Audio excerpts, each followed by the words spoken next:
Welcome दोस्तों, देवभूमि education point में आपका स्वागत है एक बार फिर से। तो साथियों, यहाँ पर इंडियन आर्मी जो अग्निवीर की भर्ती है, इसमें जो रिक्रूटमेंट 2025 होंगे, इसके लिए थोड़ा सा नियम चेंज किए गए हैं दोस्तों। अच्छी बात है, जैसे जैसे टेक्नोलॉजी का इस्तेमाल होता है, टेक्नोलॉजी बढ़ती है, तो वैसे वैसे अंतर भी दिखना चाहिए। ठीक है, तो लोगों के लिए आसानी होनी चाहिए, इसीलिए तो टेक्नोलॉजी का फ़ायदा है। तो यहाँ पर अग्निवीर की जो भर्ती है, यहाँ पर भी क्या हो रहा है, टेक्नोलॉजी का इस्तेमाल किया जा रहा है। अच्छा लग रहा है। तो यहाँ पर जो भी चेंजेज अब आने वाली भर्ती में है, अग्निवीर परीक्षा के लिए, भर्ती के लिए, उस पर थोड़ा सा बात करते हैं। आज ये इन्फॉर्मेशन आई हुई है, आप देख सकते हैं अपनी स्क्रीन पर। अग्निवीर जो है, एक फॉर्म पर आप क्या करेंगे, अब दो पदों के लिए आवेदन कर सकते हैं। जैसे पहले एक फॉर्म के लिए केवल एक ही पद पर आवेदन कर सकते थे, ठीक है, तो अब यहाँ पर आपको अलग अलग पदों के लिए अलग अलग फॉर्म भरने की जरूरत नहीं है। हालांकि इसमें जो एग्ज़ाम होगा ना, एग्ज़ाम जो होगा, यानी कि जो रिटन एग्ज़ाम होगा, वो दोनों के लिए आपको अलग अलग देना होगा। ठीक है, दोनों के अलग अलग देना होगा। जबकि जो फिजिकल एग्ज़ाम होगा, ठीक है, जो फिजिकल एग्ज़ाम होगा, वो दोनों के लिए एक ही रहने वाला है। आपको अलग अलग इसमें देने की ज़रूरत नहीं पड़ने वाली है। ठीक है, अलग अलग देने की ज़रूरत नहीं पड़ेगी। तो ये चीज़ें समझते हुए चलते हैं कि क्या क्या इन्फॉर्मेशन आज यहाँ पर से निकल कर आई है। इसको एक बार मोटा मोटा हम समझ लेते हैं, क्या क्या जानकारी आप लोगों को आगे के लिए कैसे तैयार होना है, क्या क्या डॉक्यूमेंट, क्या क्या प्रमाण पत्र आपको तैयार इसमें करने हैं, ये भी साफ साफ यहाँ पर इन्हें दिया हुआ है। दोस्तों, सेना में अग्निवीर भर्ती जो है, वो 2025-26 के लिए तैयारी अभी शुरू हो गई है। इस बार भर्ती प्रक्रिया में सेना ने बदलाव किया है।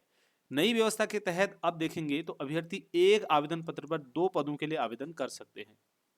ठीक है, जो कि अच्छी बात है।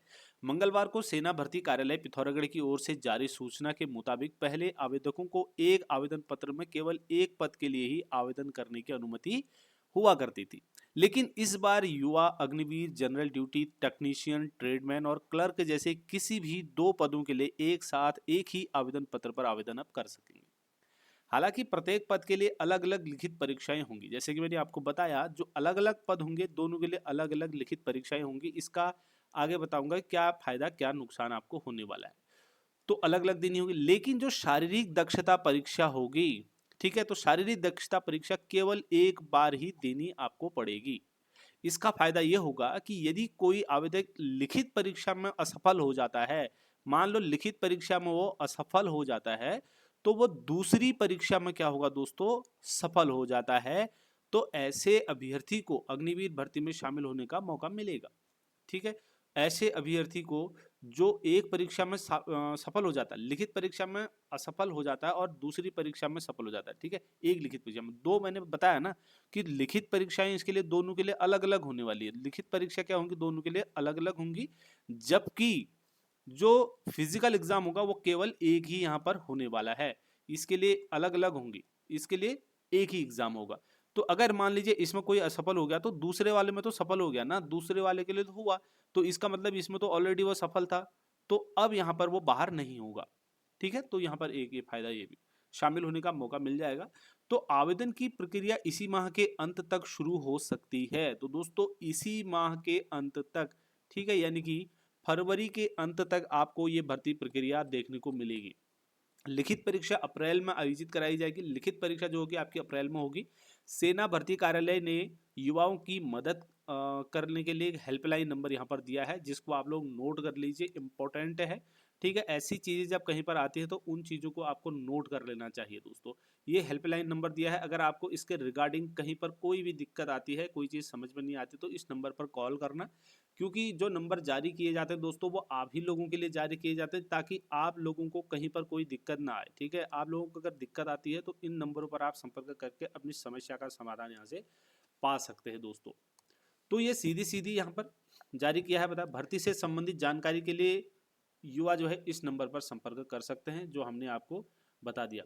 दोस्तों, एक इम्पॉर्टेंट चीज़ यहाँ पर इन्होंने बताया है कि जो 10वीं के प्रमाण पत्र के आधार पर आप क्या करेंगे, आवेदन करेंगे। जैसे मान लीजिए आपके पास वो है, आधार कार्ड है, तो आप लोगों के आधार कार्ड में हो सकता है कुछ अलग नाम हो, लेकिन आपके जो 10वीं का जो प्रमाण पत्र है उसमें अलग नाम हो। तो इसीलिए कहने का मतलब ये है कि जो आपका प्रमाण पत्र है, 10वीं का जो प्रमाण पत्र है, सर्टिफिकेट है, जो नाम उसमें है ना, उसी के आधार पर आपको क्या करना है, आवेदन पत्र भरना है। पिथौरागढ़ सेना कार्यालय ने युवाओं देखिए कार्यालय युवाओं के आवेदन प्रक्रिया में सतर्कता बरतने की अपील की। उन्होंने युवाओं से कक्षा 10 के प्रमाण पत्र में जो दर्ज नाम है या अन्य जानकारी का ही उपयोग करें। जो भी 10 के प्रमाण पत्र में है वही चीज़ें आपको फिल करनी है, ठीक है। उसके साथ ही आधार कार्ड में दर्ज नाम के आधार पर आवेदन नहीं करना है आपका, मैं जो बता चुका हूँ आपको।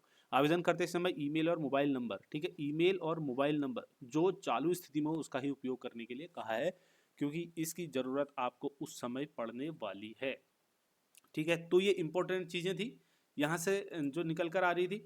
अब मैं आपको चीज़ बता दूं दोस्तों, जो भी आप लोग तैयारी कर रहे हैं, ठीक है, जो लोग भी इसके लिए तैयारी कर रहे हैं, लगे हुए हैं, काफ़ी समय से लगे हुए होंगे, ठीक है, आप लोगों की क्योंकि जिन लोगों का सपना होता है आर्मी वगैरह में जाने का, तो वो लोग जो है अपनी तैयारी निरंतर करते रहते हैं, अपनी तैयारी में लगे हुए होते हैं काफ़ी समय से।